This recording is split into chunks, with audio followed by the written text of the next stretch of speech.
In the early hours of September 4th, 2023, a passing truck driver discovered the battered body of a teenage boy on the side of Highway 81 near Terrell, Oklahoma. He was curled up on his side, naked with a pair of mismatched shoes on his feet. A pair of shorts was found several feet from his body.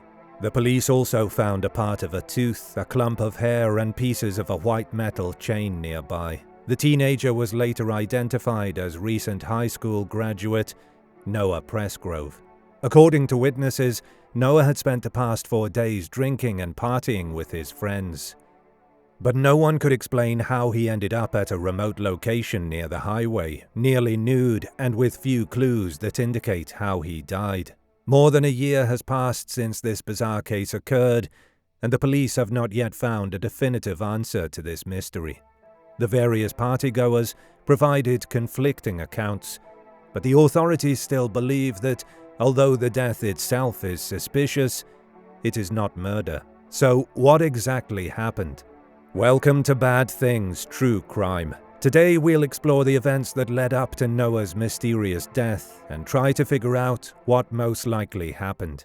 We're excited to announce that today's episode of Bad Things is sponsored by none other than Hogo. The internet can be a risky place, with data traffickers' sites operating more often than you might realize. These individuals profit by selling your private information, anything from your purchase or browsing history to your home address, workplace, or even your children's school address. As their tactics grow more sophisticated, protecting your personal data is more important than ever.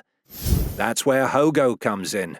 Would you believe me if I told you there's an app that can remove your personal data from being on these sites, stop scams, reclaim privacy, reduce the risk of fraud, and be fun to use at the same time? Hogo does all that and more. Unlock rewards and grow your credit score while exposing fraud and scams. Take control of your online privacy like never before. The Hogo helpers alert you whenever danger is detected, allowing you to rescue your information with a single swipe. And the best part? You can earn rewards while doing it. Hogo combines online safety, rewards, credit score, and financial management in a way that's never been seen before. Be prepared for the online risks of tomorrow. Download it free today using the link in the description or the QR code on this video.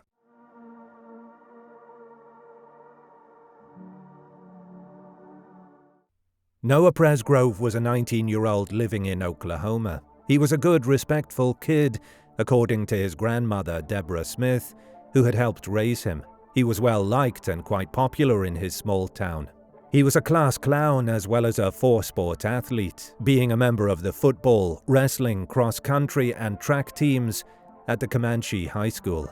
Noah had just recently graduated and was planning on joining the military. But before he embarked on this new adventure, he attended a 4-day house party in Terrell, Oklahoma, during the Labor Day weekend. The party was hosted by a friend, Avery Howard, who was celebrating her 22nd birthday. According to her, it was supposed to be just a small gathering, a group of 9 friends who had grown up together. The group drank together and had some fun hog hunting while on ATVs. But a social media blast led to a group of teens and young adults popping up at the party by Sunday night. It is estimated that there were 36 people who showed up at the party throughout the night. Most of the partygoers were unfamiliar to Noah and his friends. According to witnesses, the atmosphere at the party became chaotic with the arrival of more people. Most were engaged in drinking games and other activities. Around 10 p.m. that night, Noah went on an ATV ride with some friends. His vehicle rolled over, which may have affected Noah's state of mind, though he didn't have any visible injuries at the time. After the ATV incident, Noah went back to the party at Avery's place to clean up. His best friend was a guy named Jack Newton. Jack's girlfriend, Carter Coombs, who was also Avery's sister, and their friend, Jasmine Milan, helped Noah take a shower. Afterward, Noah borrowed a pair of white wrestling shorts from Jack. The partygoers continued in their drunken revelry, but the heavy drinking also caused tensions to rise. Around midnight, it was reported that there were conflicts between some of the attendees, including Noah and Jack, who argued over a girl. At 1:42 a.m., a video was posted on social media showing Noah daring some friends to slap him in the face. Between 2 and 3 a.m. that morning, it was reported that Noah and Jack got into another heated argument over personal issues. According to one witness, the argument was about Jack always flirting with girls that Noah liked. Jack later stated that it was resolved amicably. In a Facebook message to another friend, Jack stated, "We argued about girls for a second, then ended up holding each other crying, telling each other how much we meant to one another." Noah also reportedly got into a separate argument with another partygoer, a 16-year-old who accused Noah of hiding his phone. While the argument did escalate, witnesses claimed that it was eventually resolved without violence. Between 3 and 3:30 a.m., Noah wanted to sleep in Avery's bed. They argued because Avery didn't want him to. Upset, Noah stated that he was going to go out for a walk to clear his head. And because he couldn't find one of his shoes, he took another one that he saw in the room. No one saw him after that. At least, that's what all the witnesses have claimed. At 3:41 a.m., Avery's best friend, Jasmine Milan, posted a picture on Snapchat with the caption, "Well, Noah is missing." While some people at the party noticed his absence, it didn't seem as if anyone was truly worried. At 5:53 a.m., a passing truck driver discovered Noah's body. He was naked except for mismatched shoes, lying on the side of Highway 81, around a mile away from where the party was being held. According to the autopsy report, Noah died due to multiple blunt force injuries to his head, neck, torso, and extremities. The medical examiner found swelling of the brain with multiple lacerations in various areas, including the cerebellum and temporal lobe. The report contained 2 pages listing other injuries including multiple rib fractures, basal skull fracture splitting the middle base of skull into 2, a laceration on the left surface of the tongue, 4 cervical neck fractures, and a molar tooth broken in half.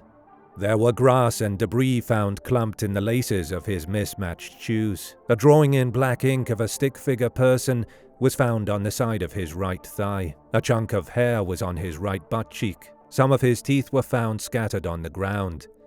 He had rashes on his shoulder and hip caused by road gravel. No drugs were found in his system, but alcohol was. Unfortunately, while the cause of death can be determined, the medical examiner could not determine what caused the injuries. Over the next several months, many of Noah's friends consistently claimed to have no idea what happened to him after he left for his walk. Many claimed to have been asleep when the body was discovered. The police have refused to release any information to the public because the case is still ongoing. The only thing we know is that they had ruled out a hit-and-run accident because there was no vehicle parts or debris at the scene. Noah also didn't have any injuries on his lower body that coincided with being hit by a vehicle. They also stated that they didn't believe that it was murder. However, that doesn't mean it isn't manslaughter.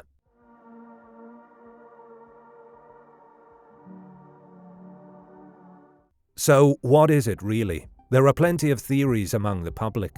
Murder, obviously, is one of them. According to some, Noah may have been killed by one or more individuals at the party after an argument escalated to violence. Many of the attendees were intoxicated, and the environment was quite chaotic, which explains the unreliable witness testimonies. The fact that Noah had several severe injuries and was naked do suggest foul play. It's possible that he died somewhere else because no blood was found at the scene. Another theory is that Noah had encountered strangers while on his walk. Strangers who may have harmed him. This is quite possible because Noah was in a vulnerable state. However, it doesn't explain why the strangers would move his body somewhere easy to discover. It would have been in their best interest to hide his body or leave it where they had murdered him. While murder is a possibility, we also can't rule out that the entire incident was merely the result of an accident. Many believe that Noah might have died accidentally when the ATV turned over, and this was covered up by some of the attendees, which includes his best friend Jack. His injuries can be consistent with Noah being struck by parts of the ATV when it rolled over. According to the autopsy, Noah had a blood alcohol level of 0.14%, which means he was intoxicated to the point that his judgment and coordination were impaired. It's quite possible that he was unable to control the ATV and got in an unfortunate accident that led to his death. The location of his body and his near nudity may be just part of a cover-up to keep the other kids from getting blamed.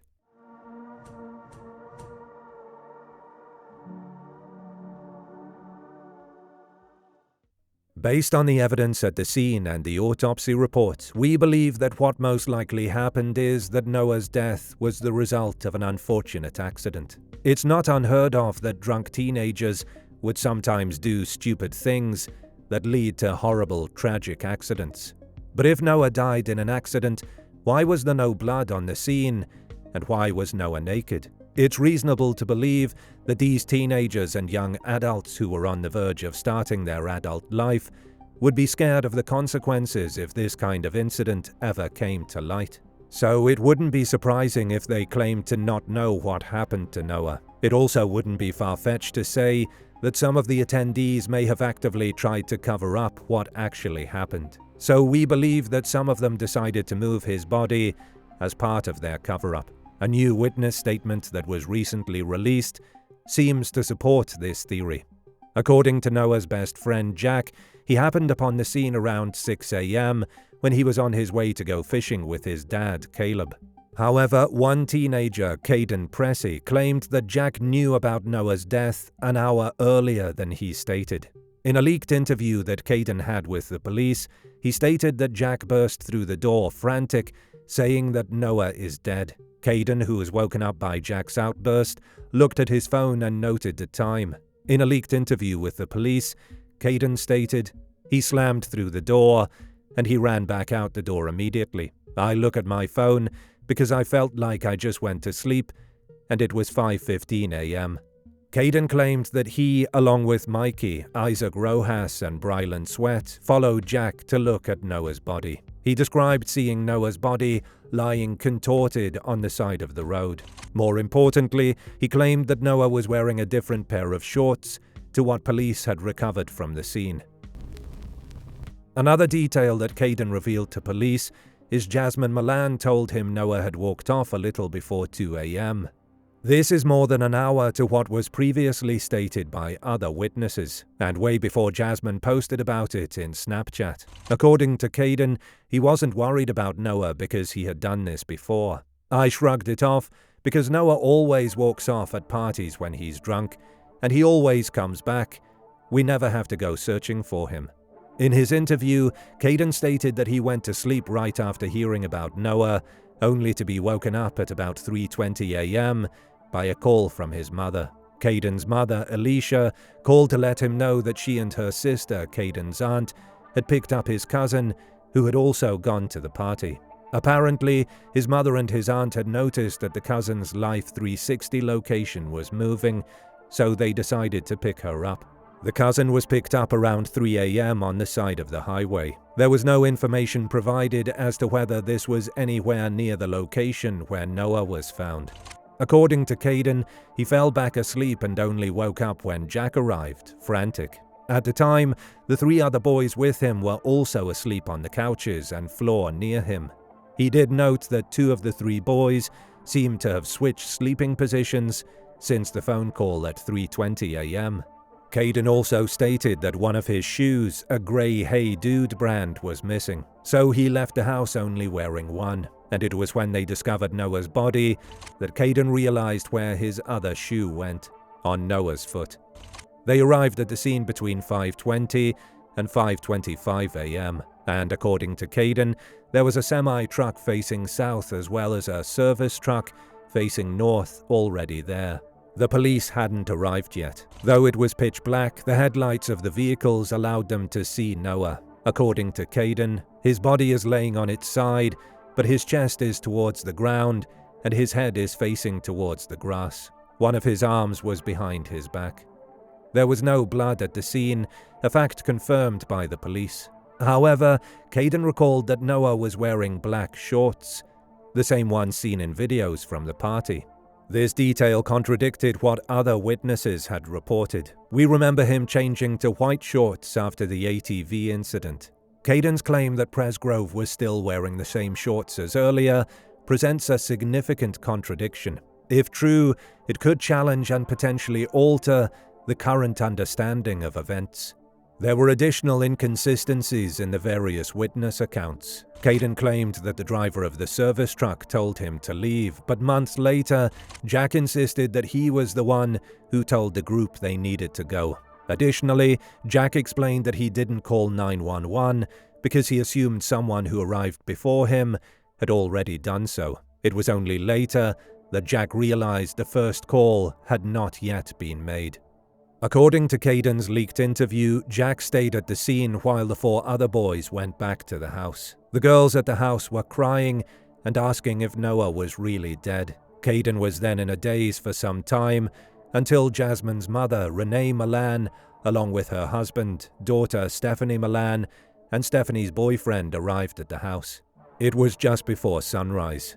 Because they were afraid that they would get in trouble for underage drinking, Caden told everyone to get rid of all the alcohol containers in the house. At the time, they had assumed that Noah was a victim of a hit and run, so the house wasn't a potential crime scene. Renee also took all the guns in the house because it could become another complication. These guns included Jack's AR-15 style 300 blackout rifle with a thermal sight and suppressor, Bryland's bolt-action hunting rifle, and Isaac's pump-action shotgun. The last one was seen being carried by Isaac in one of the videos from the party. As the contradictions between the witnesses' narratives rose, Caden disclosed another detail. The service truck he saw did not look like the truck that Tyler Hardy, the man who called 911, was driving. He also claimed that the man he saw talk to Jack didn't look like Hardy either. Some people believed that the 2 trucks Caden saw were not the ones that arrived and called 911, and that those 2 men were related to how Noah seemed to have changed his shorts between the time Caden saw him and the police's arrival. Jasmine's mother, Renee, inadvertently supported Caden's claims and contradicted everyone else's accounts when she posted in a Facebook group that she had received Jasmine's call that morning between 5:45 and 6 a.m. According to her, it took around 40 to 45 minutes to get to the house. She wrote, "I have enough time to jump up, get dressed, and go." If that's true, then Jasmine would only have known about Noah's death if Caden's timeline was correct, and Renee would have arrived just before sunrise, around 7 a.m., just like Caden stated. So if Caden's timeline is correct, then there's a high possibility that the testimonies of the other attendees are unreliable, especially Jack's. That is not to say that these kids intentionally harmed Noah, but they may have lied to the authorities as well as the public in order to deny culpability. Of course, this is just our theory, and it's based on some witness statements as well as speculation on our part. Like what Noah's older brother, Dalen Presgrove, said, "I feel that people know what happened. It's hard to figure out whose stories are true. Hopefully, we'll find out the truth in the near future, and that Noah's family will finally be at peace." If you love our content and want to support the channel, feel free to check our web shop where you can find exclusive true crime merch brought to you by Bad Things.